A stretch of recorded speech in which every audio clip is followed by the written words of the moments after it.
పత్రికా విలేకరులకు, మీడియా ప్రతినిధులకు, డిజిటల్ మీడియా వాళ్ళందరికీ పేరు పేరున కృతజ్ఞతలు. అన్న, ఇక్కడ మేము సమావేశం మా సొంత మనీతో పెట్టుకున్నాం. ఈ ప్రోగ్రామ్ని ప్రతి ఒక్కరికి చేరేలా మీరే సహకరించాలని రాష్ట్ర పోలీస్ నిరుద్యోగ జేఏసీ తరపున అభ్యర్థులందరి తరపున పేరు పేరున విజ్ఞప్తి చేస్తున్నాం. థ్యాంక్ యూ అన్న. ఈరోజు ఈ మీటింగ్కి నా పేరు ఆకాష్, సూర్యాపేట జిల్లా. మేము పోలీస్ నోటిఫికేషన్కి ప్రిపేర్ అయ్యే అభ్యర్థులం. ఈ ప్రెస్ మీట్ దేనికన్నా పోలీస్ నోటిఫికేషన్ రావడం కోసం, దానిలోని కొన్ని మార్పులు చేయడం కోసం ఓన్లీ తెలంగాణ రాష్ట్ర పోలీస్ నిరుద్యోగ జేఏసీ ఆధ్వర్యంలో నిర్వహిస్తున్న కార్యక్రమం. ఇప్పుడు మేము చెప్పబోయేది ఏంటంటే, గత 2022లో పోలీస్ నోటిఫికేషన్ వచ్చింది. దాని తర్వాత ఇంతవరకు పోలీస్ నోటిఫికేషన్ రాలేదు. పోలీస్ నోటిఫికేషన్ లో గత ప్రభుత్వంలోనే ఉద్యోగాలు, ప్రిలిమ్స్ ఎగ్జామ్, ఈవెంట్స్, మెయిన్స్ మొత్తం కూడా పెట్టడం జరిగింది. దానికి ఆ పోస్టులని ఈ పోస్టులతో అని చెప్తున్నారు. ఇది కరెక్ట్ పద్ధతి కాదనేది మేము ప్రభుత్వానికి తెలియజేస్తున్నాం. అలాగే 2022లో పోలీస్ నోటిఫికేషన్ ఇవ్వడం ద్వారా అందులో జీవో నెంబర్ 46 ద్వారా చాలా మంది విద్యార్థులు తీవ్రంగా నష్టపోయారు. దానికి ప్రధాన కారణం బోర్డు చైర్మన్, ఆంధ్ర వ్యక్తి అయిన వివి శ్రీనివాసరావు గారు. ఆయన్ని మేము సూటిగా ఈ మీడియా సాక్షిగా ప్రశ్నించాలనుకుంటున్నాం. అసలు ఈ ప్రెస్ మీట్ పెట్టింది ముఖ్యంగా ఆయన మీద మేము కొన్ని ఆరోపణలు చేయడానికి ఆయన మాకు సమాధానం చెప్పాలి వెంటనే. ఇది 2022లో పోలీస్ నోటిఫికేషన్ లో హైకోర్టులో స్టే ఉన్నా కూడా రిజల్ట్ ఇవ్వడం జరిగింది. అలా కాకుండా ఈవెంట్స్ లో కొన్ని తప్పులు జరిగినాయని పోరాడు కోర్టుల కేసు ఉండగా కూడా దానికి కూడా రిజల్ట్ ఇవ్వడం, దాన్ని కూడా ముందుకు కొనసాగించాడు. అలాగే కొన్ని క్వశ్చన్లు కూడా తప్పుగా ఉన్నాయని మెయిన్స్ ఎగ్జామ్ లో హైకోర్టు సింగిల్ బెంచ్ జడ్జిమెంట్ ఇచ్చే లోపే దానిని కూడా రిజల్ట్ ఇవ్వడం జరిగింది. దాని వల్ల మెరిట్ మార్కులు సాధించుకున్న గ్రామీణ ప్రాంత విద్యార్థులు తీవ్రంగా అన్యాయం జరిగింది. ఆ మార్కులు సింగిల్ బెంచ్, డివిజన్ బెంచ్ అనుకూలంగా ఇచ్చినా కూడా దానిని సుప్రీంకోర్టు దాకా పోయిండు. సుప్రీంకోర్టు దాకా పోయి గత ప్రభుత్వాన్ని కూలదోయటంలో ప్రధాన పాత్ర ఇతను వివి శ్రీనివాసరావుది. ఇప్పుడు ఈ ప్రభుత్వాన్ని కూడా కూలదోయటంలో ప్రధాన పాత్ర ఇతనే వహిస్తున్నాడు. ఇతను ఎందుకు ఉంచుతురు అనేది అర్థం కావట్లేదు. గత ప్రభుత్వంలో చెప్పినా కూడా మినిస్టర్ స్థాయి వాళ్ళు కాల్ చేసి చెప్పినా కూడా రిజల్ట్ ఆపకుండా ఇచ్చేసాడు. ఇప్పుడు ఫేక్ సర్టిఫికేట్ల ద్వారా మొన్న 60 మంది దొరికిరు. ఈ 60 మందికి ఉద్యోగాలు ఇవ్వడం ద్వారా గతంలో ఈ 60 మంది మెరిట్ మార్కులు సాధించుకున్న విద్యార్థుల పరిస్థితి ఏమిటి? దీని మీద ఇంతవరకు బోర్డు చైర్మన్ ఎందుకు స్పందించట్లేదు? ఈ ఉద్యోగాలు అమ్ముకున్నాడా లేకపోతే ఎవరికైనా ఇచ్చారా? తొందరగా ఎల్బీ స్టేడియంలో నియామక పత్రాలు ఇచ్చేటట్టు చేసి ఎవరిని లబ్ధి పొందడం కోసం, ఎవరిని దాపరికం కోసం ఈ సర్టిఫికేట్లు ఒకసారి మీరందరూ కూడా దీన్ని కవర్ చేయవలసిందిగా విజ్ఞప్తి చేస్తున్నాం. 60 మందికి ఫేక్ సర్టిఫికేట్ల ద్వారా ఉద్యోగాలు ఇచ్చాడు. దాని ద్వారా 60 మంది మెరిట్ విద్యార్థులు నష్టపోయారు. వాళ్ళందరి లిస్ట్ ఎందుకు బయట పెట్టట్లేదు బోర్డు చైర్మన్? దీనిలో మతలబేంది? ఆ రోజు వచ్చిన న్యూస్ ఇంతవరకు ఎందుకు రావట్లేదు? అసలు ఈయన ఆంధ్ర అధికారి పెత్తనమేంది? జీవో నెంబర్ 46 అని గత రిక్రూట్మెంట్ లో తయారు చేశాడు. ఆ రిక్రూట్మెంట్ లో ఒక రిక్రూట్మెంట్ లో 100 జీవోలు ఉంటాయి. కానీ ఆ జీవోలు ఒక్కటి కూడా ఎవరు ఇంటర్ గ్రామీణ ప్రాంత విద్యార్థులు 12వ తరగతి చదువుకొని వచ్చిన పిల్లగాళ్ళు జీవోలు చదువుతారండి? ఎక్కడైనా చదువుతారా ఈ జీవోలు? హోమ్ మినిస్టర్ కే జీవో నెంబర్ 46 తెలియనప్పుడు గత ప్రభుత్వంలో ఈయనకి ఎట్లా తెలుస్తుంది? అసలు ఇతన్ని ఎవరు అడిగిన జీవో నెంబర్ తెలుసుకోవాలని? జీవో నెంబర్ 46 చేసినవాడు సోమేష్ కుమార్, బీహార్కి చెందిన వ్యక్తి. అతను అవినీతిలో ఏపీలో దొరకపోతే వాలంటీర్ రిటైర్మెంట్ తీసుకున్నాడు. ఈ బోర్డు చైర్మన్ ఏమో ఇంకా అదే అదే కుర్చీలో కూర్చొని దాన్ని పట్టుకొని వేలాడుతున్నాడు. ఎందుకు రాజీనామా చేయట్లేదు? అతను ఉన్న స్వరాష్ట్రంలోనేమో ఆంధ్రప్రదేశ్ కి సంబంధించిన కట్ ఆఫ్ ఏమో స్టేట్ కట్ ఆఫ్ ఇస్తాడు. కానీ ఈ రాష్ట్రంలోనేమో జిల్లా వైజ్ గా జనాభా ప్రతిపాదకం తీసుకుంటాడు. నీ బిడ్డల మీద ప్రమాణం చేసి చెప్పు, ఈ జీవో అనేది 2023 జూన్ 26 వరకు మీకు తెలుసా? మేము అందరం ప్రశ్నిస్తున్నాం. 2022లో నోటిఫికేషన్ వచ్చినప్పుడు ఈ జీవో తయారు చేయబడిందా లేదా 2023 జూన్ 26 తర్వాత ఈ జీవో అనేది తయారు చేయబడింది అనేది నువ్వు అందరికి సమాధానం చెప్పాలి బహిరంగంగా. లేకపోతే ఏదైనా బిల్లుకు వచ్చి ప్రమాణం అనేది చేయాలి నువ్వు నిరుద్యోగుల మీద. నీ వల్ల 16 మంది 18 మంది గ్రామీణ విద్యార్థులు చచ్చిపోయారు. నువ్వు వాళ్ళందరూ ఉసురు నీకు ఖచ్చితంగా తగులుతుంది. నీకు ఖచ్చితంగా నీకు తీవ్రమైన శాపం తగులుతుంది ఆ గ్రామీణ ప్రాంత విద్యార్థులకి. నువ్వు జీవో ఉందని చెప్పకుండా గ్రామీణ ప్రాంతాల్లో విద్యార్థులను ఇబ్బంది పెట్టుకుంటూ మరలా కూడా సుప్రీంకోర్టు నుంచి హైకోర్టు పోయినావు. అలాగే ఈ గవర్నమెంట్ కూడా కాంగ్రెస్ గవర్నమెంట్ కూడా గత ప్రభుత్వంలో జరిగిన తప్పులను మేము రాగానే కూడా నోటిఫికేషన్ లో జీవో నెంబర్ 46 రద్దు చేసి నష్టపోయిన గ్రామీణ ప్రాంత విద్యార్థులకు న్యాయం చేస్తామని హామీ ఇచ్చారు. కానీ తిరిగి కాళ్ళు చెప్పులు అరుగుతున్నాయి కానీ ఇంకా న్యాయం దక్కట్లేదు. దీనిలో ఉన్న మతలబైంది ఓట్లేసింది మేమా బోర్డు చైర్మన్? మేము అడిగినప్పుడు బోర్డు చైర్మన్ చెప్తున్నానని అడుగుతున్నారు. బోర్డు చైర్మన్ కన్నా అధికారం మీకెక్కువ ఉందా, బోర్డు చైర్మన్ ఎక్కువ ఉందా? మేము సూటిగా అడుగుతున్నాం. ఓట్లేసింది మేము. ఈ రోజు మేము వస్తుంటే గన్మెన్లు నెట్టేస్తారు. ఆ గన్మెన్లు రావడానికి గల కారణం మేము. గుర్తుపెట్టుకోవాలి ప్రతి ఒక్కరు. ఈ లైవ్ చూడండి, మా కళ్ళల్లో కన్నీళ్ళు వస్తున్నాయి. మేము ఏ రాజకీయ పార్టీ తరఫున కాదు, మేమందరం మీ చుట్టూ తిరిగిన విద్యార్థులే, మీతో తిరిగిన విద్యార్థులమే డైలీ. కానీ మాకు ఎందుకు న్యాయం చేయట్లేదు? 18 మంది విద్యార్థులు చచ్చిపోయారు. 4 జిల్లాలనే కాంగ్రెస్ పార్టీ వచ్చింది. ఉమ్మడి నల్గొండ జిల్లా, మహబూబ్ నగర్ జిల్లా, వరంగల్ జిల్లా, నల్గొండ జిల్లా, ఈ 4 జిల్లాలో కాంగ్రెస్ పార్టీ అధికారం రావడం జరిగింది. కానీ జీవో నెంబర్ 46 మీద కమిటీకి అధ్యక్షుని ఎవరు వేసారు? సంగారెడ్డికి చెందిన దామోదర్ రాజు నరసింహను కమిటీకి అధ్యక్షుని వేయడం ద్వారా ఆయన జిల్లాలో మంచి ఉద్యోగాలు వచ్చినాయి. కానీ ఆయన జిల్లాలో మంచి ఉద్యోగాలు వచ్చినప్పుడు ఆయన నష్టమైన జిల్లాలకు న్యాయం చేస్తాడా? ఈ 4 జిల్లాల నుంచి గెలిచిన ఎమ్మెల్యేలు ఏం చేస్తున్నారు? మేము సూటిగా అడుగుతున్నాం. మిమ్మల్ని ఏం తిట్టడానికి రాలేదు, మిమ్మల్ని సూటిగా అడుగుతున్నాం. మీరు 45 మంది ఎమ్మెల్యేలు ఉంచుకొని అరకొర గెలిచిన రెండు జిల్లాలలో 2-3 గెలిచిన జిల్లాను పొన్నం ప్రభాకర్ గారికి జీవో నెంబర్ కమిటీలో వేసారు. ఆయనకి ఏం తెలుసండి జీవో నెంబర్ 46 అంటే? ఎన్నిసార్లు తిరగాలి, ఎన్నిసార్లు అడగాలి? అడిగి నోరు పోతుంది. అసలుకి తిరిగి డబ్బులు ఖర్చు పెడుతున్నాం. ఈ బోర్డు చైర్మన్ కి ఈ ఇన్ని లక్షలు మా మీద ఖర్చు పెట్టడానికి ఎవడు అధికారం ఇచ్చిండు? మేము కట్టే పన్నులతోటి, మేము ఇచ్చే డబ్బులతోటి, ట్యాక్స్ తోటి మమ్మల్ని అరిగోసలు పెట్టుకుంటా ఢిల్లీ నుంచి సుప్రీంకోర్టు తిరుగుతుండు. గ్రామీణ ప్రాంత విద్యార్థి, ఒక మారుమూల గ్రామంలో చెందిన వ్యక్తి ఢిల్లీ వెళ్లి ఖర్చు పెట్టుకోవడం న్యాయమేనా? ఇది ఎక్కడికి న్యాయం? ఈ ప్రభుత్వం ఏం చేస్తుంది? మీ ప్రభుత్వాన్ని విమర్శించడం కాదు, మేము సూటిగా క్వశ్చన్ చేస్తున్నాం. అసలు మీరు 70,000 ఉద్యోగాలు ఇచ్చారంటారు. నష్టపోయిన 2,000 మంది గ్రామీణ ప్రాంత విద్యార్థులకి ఉద్యోగాలు ఇవ్వడం వల్ల మీకు వచ్చిన నష్టం ఏంటిది? అసలు ఆ బోర్డు చైర్మన్ ఎవడు? అసలు వాడికి తెలంగాణకి ఏ సంబంధం? తెలంగాణ కోసం మొన్నొకడేమో తెలంగాణ తాగుబోతులు అంటాడు, వాడేమో డిప్యూటీ సీఎం మా బావ అంటాడు. అసలు వీళ్ళందరూ ఎవడు? బీఆర్కి చెందినోడు తెలంగాణ అస్తిత్వం మీద జీవోలు చేయటం ఏంది? వీళ్ళు అమలు చేయటం ఏంది? ఈ ఆంధ్రోడు మా మీద పెత్తనం చేయటం ఏంది? తెలంగాణ తెచ్చుకుంది తాగి తావలే. తెలంగాణలో ఆత్మ బండిదారులు ఒంటి మీద బగ అనే పెట్రోల్ పోసుకుంటే చచ్చిపోతే తెలంగాణ వచ్చింది తప్ప ఇలాంటి ఎదవలు తెలంగాణకు వచ్చి జీవోలు చేసి గ్రామీణ ప్రాంత విద్యార్థులను చంపడానికి ఏమవుతుంది? ఇతను చచ్చిపోయాడు దేవార్జును. ఇతని కుటుంబకి ఎవడు 127 మార్కులు వచ్చి ఉద్యోగం సాధించలేదు. కాంగ్రెస్ పార్టీకి ఓటు వస్తే న్యాయం జరుగుతుందని చెప్పారు. కానీ ఎందుకు సరిపోవట్లేదు?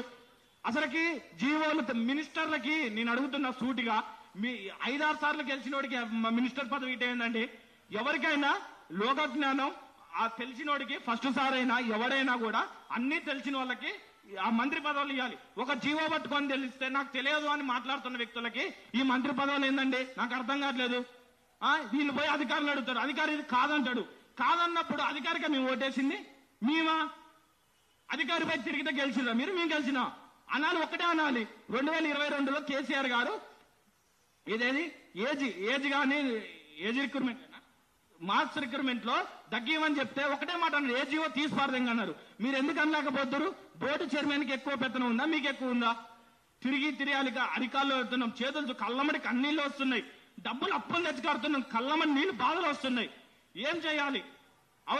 అవతల మేమేం ఓట్లు ఏమన్నామని ఓట్లు వేసినాం, గెలిపించే బాధ్యతను తీసుకున్నాం. దయచేసి ఇప్పటికైనా గవర్నమెంట్ స్పందించి నష్టపోయిన బాధితులకు అలాగే ఏజ్ 35 సంవత్సరాలు ఇచ్చి ఈవెంట్స్ లో మార్పులు చేయవలసిందిగా విజ్ఞప్తి చేస్తున్నాం. మిగతా విషయాలు మా మిత్రుడు శంకర్ మాట్లాడతాడు.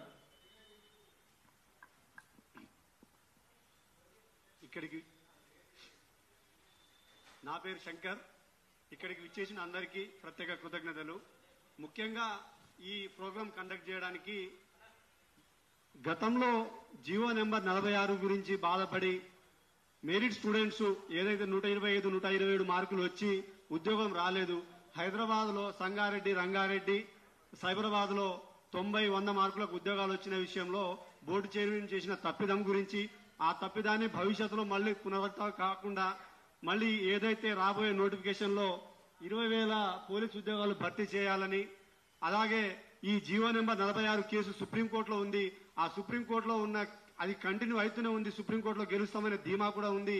ఆ జీవో నెంబర్ 46ని టీజీఎస్పీని మినహాయించాలని చెప్పేసి ప్రధాన డిమాండ్ గా, అదేవిధంగా ఈ బాధితులు ఏదైతే నష్టపోయారో గత నోటిఫికేషన్ లో వాళ్ళకి ఏజ్ రిలాక్సేషన్స్ ఒక 2 సంవత్సరాలు అదనంగా కల్పిస్తూ 35 సంవత్సరాలు పెంచాలని, ఏదైతే మన మిత్రులు చెప్పినట్టు నిజంగా ఇది ఎంత దౌర్భాగ్యం అంటే దుర్మార్గము. ఆయన బోర్డు చైర్మన్ కేవలం ఆంధ్ర వ్యక్తులకు లబ్ధి చేయాలని చెప్పేసి ఎవరైతే స్థానికంగా 4 సంవత్సరాలు ఎక్కడ చదివితే అది స్థానికంగా అది ఎలా పాసిబుల్ అవుతుందండి?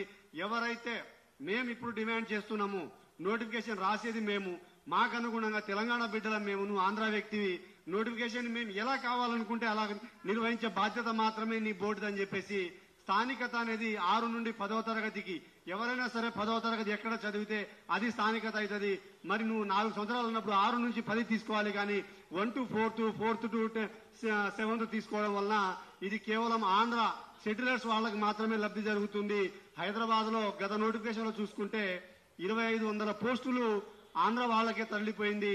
తెలంగాణ బిడ్డలు ఎవరైతే తెలంగాణ నీళ్లు నిధులు నియామకాల కోసం కొట్లాడి తెలంగాణకు తెచ్చామో వాళ్ళకి అన్యాయం జరిగిందని స్పష్టంగా ఈ ఆంధ్ర వ్యక్తిని నియమించడం వలన అర్థమవుతుంది. ఇంకొకటి, చాలా సందర్భాలలో చాలా మినిస్టర్లు చెప్పిన సందర్భం ఇది. చాలా మంది మినిస్టర్స్ మేము నోటిఫికేషన్స్ వద్దు అని కొట్లాడుతున్నామని చెప్పేసి మీడియా ముఖంగా చెప్పారు. ఎంత సిగ్గుచేటు, ఎంత దౌర్భాగ్యం. మీరు తెలంగాణలో ఉన్నారా, పక్క రాష్ట్రం బీహార్ లో ఉన్నారా? ఇంతనైనా సిగ్గు తెచ్చుకొని ఒక్కసారి చిక్కడపల్లి లైబ్రరీకి రండి. దిల్సునార్ సాయిబాబా టెంపుల్ దగ్గర మధ్యాహ్నం పూట భోజనం చేస్తున్న ఒక నిరుద్యోగిని అడగండి. సిగ్గు పడుతున్నారు మీకు నిరుద్యోగులు ఓటేసినందుకు. అన్న రేవంత్ అన్న, మీరు చెప్పినట్టే తెలంగాణ గవర్నమెంట్ నిరుద్యోగుల గవర్నమెంట్, నిరుద్యోగులు తలుచుకుంటేనే వచ్చిన గవర్నమెంట్ అని చెప్పేసి మీరు చాలా సార్లు మీడియా ముందు మాట్లాడారు. నిజంగా మీకు చిత్తశుద్ధి ఉంటే మొన్న ఓయూలో కూడా మీరు ఆ కంచెలేసుకొని వెళ్లరు. నిరుద్యోగులను పిలిపించి నిరుద్యోగులు ఏం కావాలనుకుంటున్నారో వాళ్ళని అడగండి, వాళ్ళతో చర్చలు జరపండి. నిరుద్యోగులు నోటిఫికేషన్స్ కావాలనుకుంటున్నారా వద్దనుకుంటున్నారా అనేది మీకు అర్థమవుతుంది. ఎవడో బ్రోకర్ గారు చెప్పిండని చెప్పేసి, చిల్లర గారు చెప్పిండని చెప్పేసి పిల్లగాళ్ళు నోటిఫికేషన్ ఇస్తారు వద్దని చెప్పేసి కొట్లాడుతారని చెప్పేసి అది మీ స్థాయికి తగ్గ మాట కాదని చెప్పేసి నేను ఈ మీడియా ముఖంగా చెప్తున్నాను. అదేవిధంగా మన బోర్డు చైర్మన్ ని తొలగించాలి. ముఖ్యంగా ఎవరండి ఆయనకి ఏం అవగాహన ఉంది? కనీసం ఒక మినిస్టర్లతోటి కానీ ఒక స్టూడెంట్స్ తోటి కానీ ఎలాంటి ఒక నోటిఫికేషన్ లో ఏమి ఇస్తున్నారు 100 జీవోలు తీసుకొచ్చి నువ్వు ఇందులో మెన్షన్ చేస్తే ఆ జీవో ఇంటర్మీడియట్ కానిస్టేబుల్ చదివే విద్యార్థి ఇంటర్మీడియట్ స్టాండర్డ్ లెవెల్లో ప్రిపేర్ అవుతాడు. ఇంటర్మీడియట్ స్టాండర్డ్ లెవెల్లో ప్రిపేర్ అయ్యే అభ్యర్థికి నీకు 100 జీవోలు తీసుకొచ్చి నువ్వు చెప్పాలి కదా, అది నీ బాధ్యత కదా. నువ్వు చెప్పకుండా చేయకుండా 100 జీవోలు తీసుకొచ్చి పిల్లగాళ్ళని సుప్రీంకోర్టులో చోటు తిప్పాలంటే వాళ్ళు ఎలా తిరుగుతారు? నీకు గవర్నమెంట్ ఉంది, నువ్వు గవర్నమెంట్ లకు 100 జీవోలు చెప్తున్నావు. ఆ 100 గవర్నమెంట్ జీవోలు చెప్పడం వల్ల వాళ్ళు నీకు ఆర్థికంగా హెల్ప్ చేస్తున్నారు.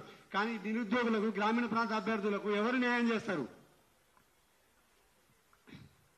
అలాగే ఎన్సీసీ ఆ బోర్డు నోటిఫికేషన్ నువ్వు ఎంత దరిద్రుడు, దుర్మార్గుడు, దౌర్భాగ్యుడు. నీకు అసలు నువ్వు ఎట్లా ఐపీఎస్ అయ్యావో, నువ్వు ఎట్లా బోర్డు చైర్మన్ అయ్యావో మాకు అర్థమైతే లేదు.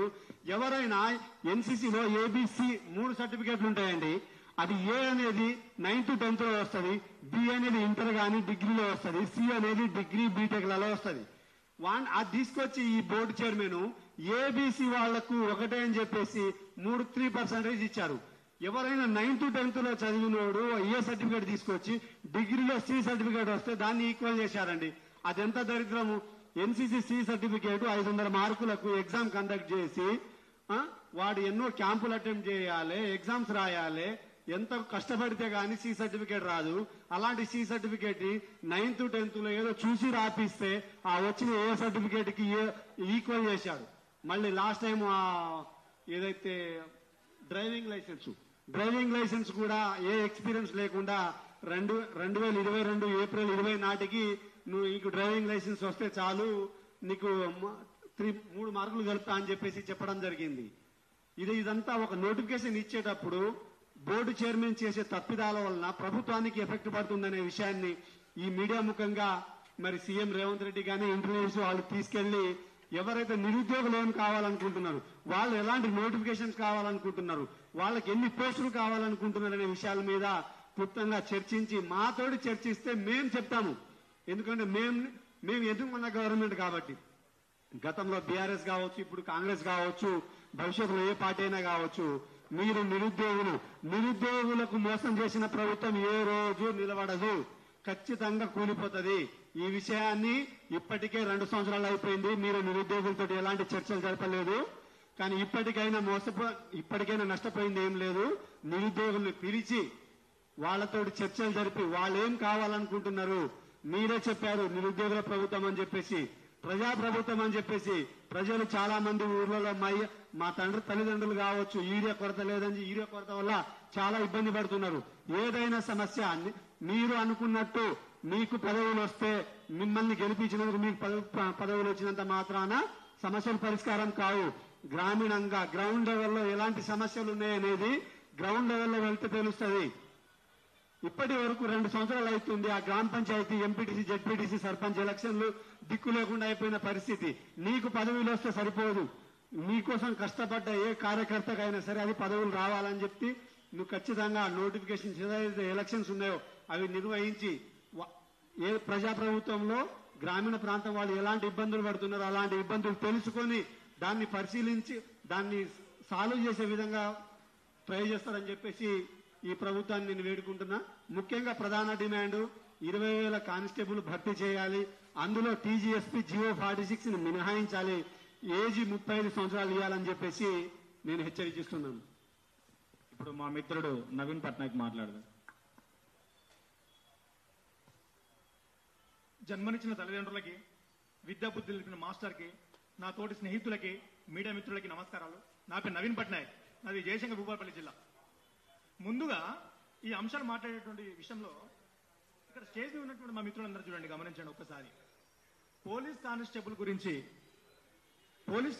గురించి ఏదైనా మా డిమాండ్స్ కానీ మా సమస్యలు కానీ మేము ప్రభుత్వానికి తెలియపరుస్తున్నామంటే అది మా నుంచి వస్తే మాత్రమే అఫీషియల్ గా పరిగణించాలి.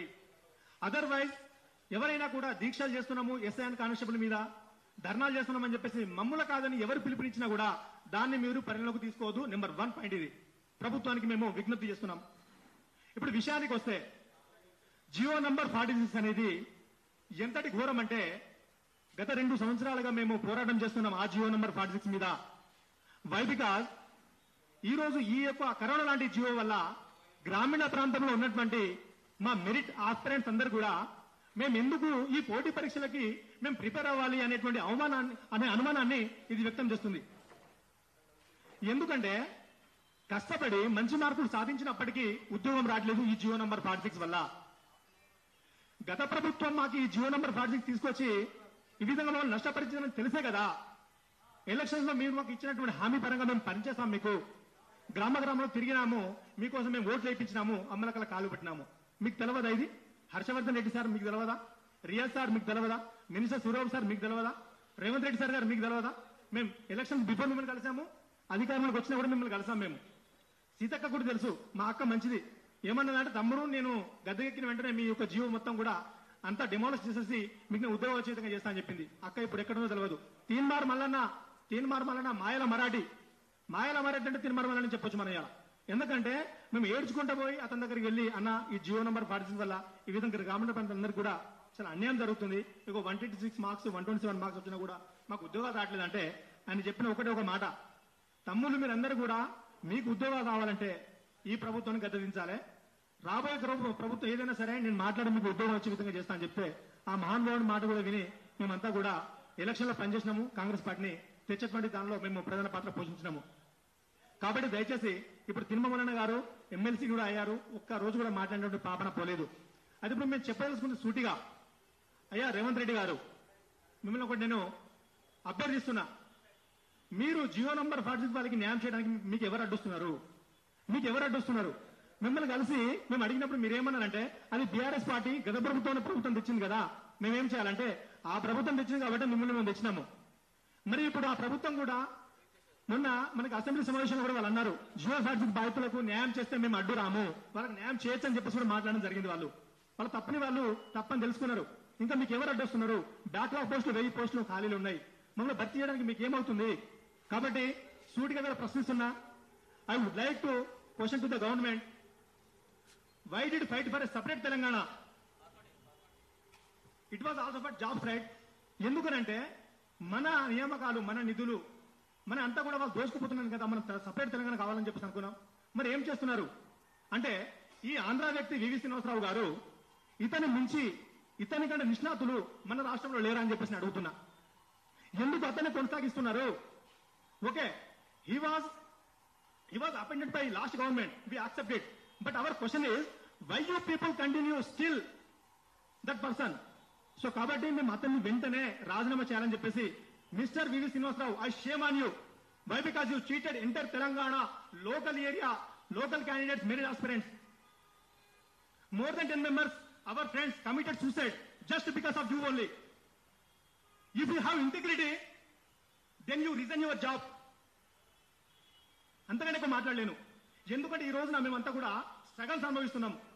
దయచేసి జియో నంబర్ 46 ని కనుక మీరు రద్దు చేసి, మీరు ఆ జియో నంబర్ 46 ని కనుక ఈ టీఎస్ఎస్పీ అంటే ఇప్పుడు మనం టీజీఎస్పీ అంటాం అనమాట, ఆ పోస్ట్ నుంచి మినహాయించి కనుక మీరు రాబోయే నోటిఫికేషన్ లో ఆ జియో నంబర్ 46 ని మినహాయించి టీజీపీఎస్ ని సపరేట్ గా 2016లో 2018లో ఏ విధంగా నియామకాలు జరిపారో ఆ విధంగా జరపాలని చెప్పేసి మేము ఈ రోజున ఈ ప్రశ్నలు పెట్టడం జరిగింది. అలా రాని ఎడల నోటిఫికేషన్ లో మళ్ళీ జియో నంబర్ 46 ని ఇంప్లిమెంటేషన్ చేస్తే మాత్రం మా మిత్రులు ఎవరు కూడా లక్షలాది మంది ఉంటారు. ఎస్ఐ అండ్ కానిస్టేబుల్ అప్లై చేసే వాళ్ళు మోర్ దెన్ 10 lakhs ఉంటారు. కాబట్టి ఎవరు కూడా అప్లై చేయనటువంటి పరిస్థితి ఏర్పడుతుంది రాష్ట్రంలో. నేను ఈ మాట ఎందుకు బలంగా చెప్తున్నానంటే, ఇవాళ మేము గత 15 రోజుల క్రిందట ప్రొఫెసర్ కోదండరాం సార్ గారిని కలవడం జరిగింది.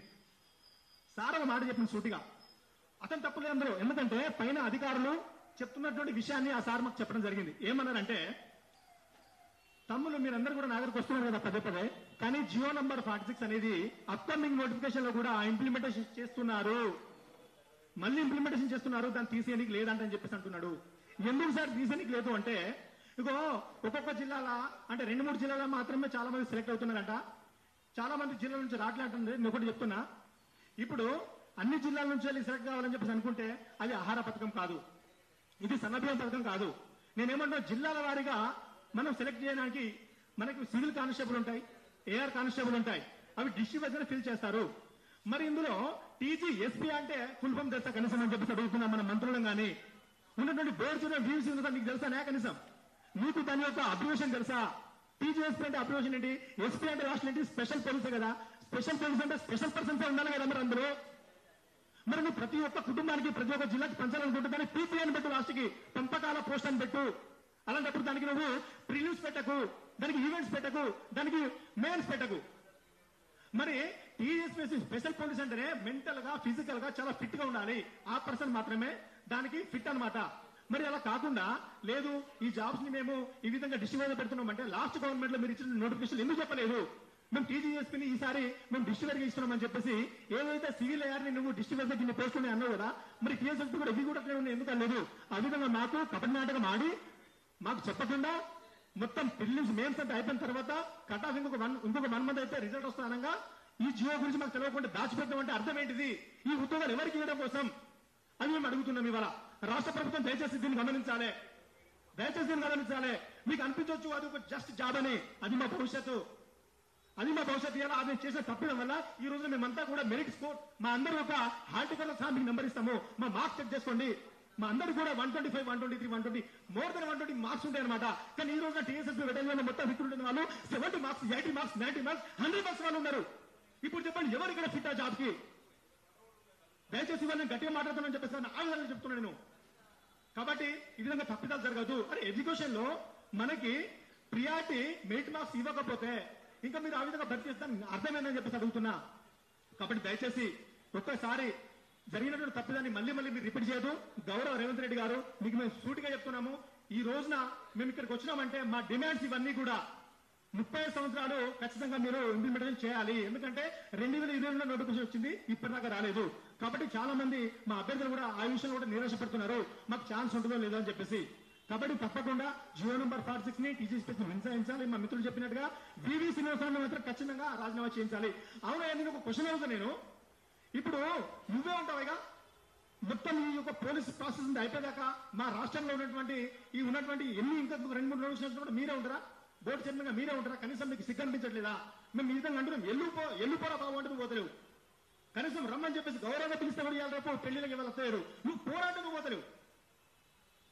ఎందుకు మరి నువ్వు చేయలేదా? ఇప్పుడు 60 మంది బయటకు వచ్చిన ఫేక్ బోనోఫైడ్ వల్ల మా మిత్రులకు మంచి పాయింట్ చెప్పిండు.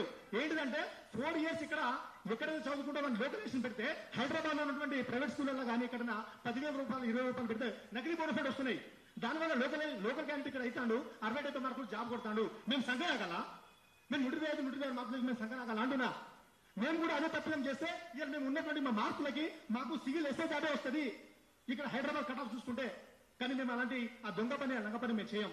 కాబట్టి దయచేసి మీరందరూ కూడా దీన్ని గమనించాలి. మేము జియో నంబర్ 46 విషయంలో కూడా మీరు మాకు హామీ ఇచ్చారు, మీకు ఖచ్చితంగా జాబ్ ఇస్తామని చెప్పి సుప్రీంకోర్టులో కేసు నడుస్తుంది.